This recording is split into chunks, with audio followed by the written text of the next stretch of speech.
आचार्य जी को अपने क्रेज का घमंड हो गया है कि वो एक ऐसे भाई की बहन है जो न नौकरी करते हैं न व्यापार करते हैं, फिर भी 350 करोड़ के मालिक हैं।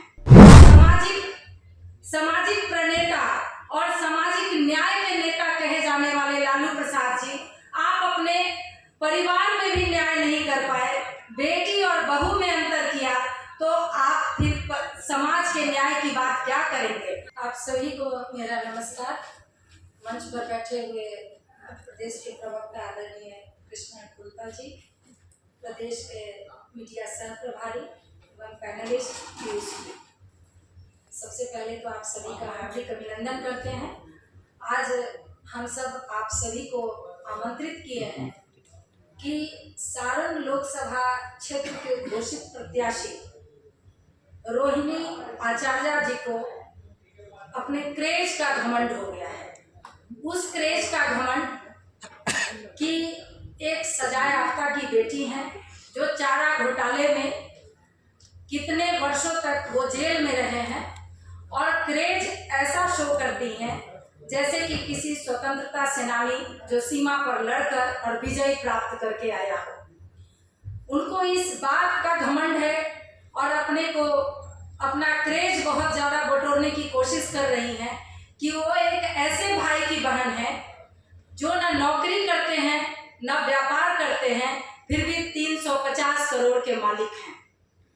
वो इस चीज का क्रेज बटोरने की कोशिश कर रही हैं कि जिस सारण क्षेत्र में वो प्रत्याशी बनकर गई हैं, उन्हीं के परिवार ने सारण की बेटी को ही बहू बनाकर और पूरे घर ने मिलकर, पूरे परिवार के सदस्यों ने मिलकर शारीरिक और मानसिक प्रताड़ना कर जिसे घर से बाहर निकाल दिया।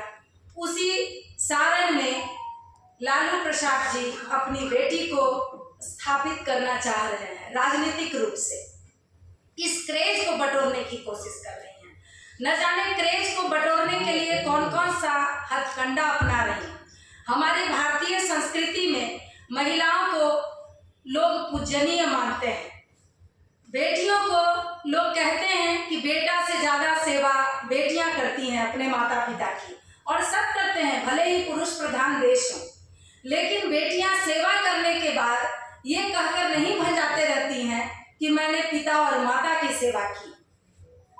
पिछले साल जिस तरह से रोहिणी आचार्य ने अपने पिता को किडनी दिया, जान बचाई, ईश्वर करे लालू प्रसाद जी स्वस्थ रहें, लेकिन जिस तरह से आज ये चुनावी मुद्दा बनाकर घर घर जाकर रोहिणी आचार्य कह रही हैं कि मैंने पिता को किडनी दिया है, आप हमें वोट कीजिए, मेरे जैसी बेटी सभी को होनी चाहिए, तो ये राजनीतिक हथकंडा जिस तरह से अपनाई हुई है, ये तो शक है कि उन्होंने किडनी दिया भी है या नहीं दिया है, ये भी जांच का विषय है।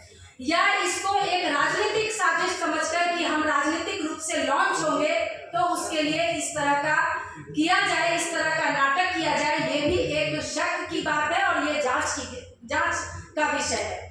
सिंगापुर से एक महिला आकर और बिहार के सरजमीन पर आकर और चुनाव लड़ती है, और वो बार बार जो बिहार एनडीए की सरकार जब से पिछले 17 साल से काम कर रहा है, बिहार का विकास कर रहा है, उस बिहार में जिसने महिला सशक्तिकरण को कहां से कहां तक पहुंचाया, वहां पर वो ये घोषणा कर रही है अपने क्षेत्र में कि महिलाओं की सुरक्षा करूंगी।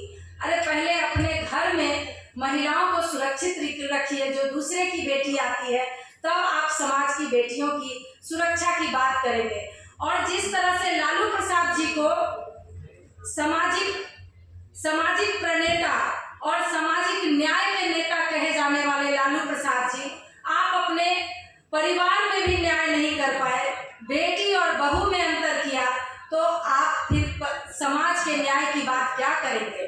जहां पारिवारिक न्याय की बात नहीं हो, वही उनकी बहू जो रो रो कर कह रही थी कि मैं भी तो यादव समाज की बेटी हूँ। स्वर्गीय दरोगा राय जो बिहार में इतने प्रतिष्ठित नेता थे, उनकी वो पोती है।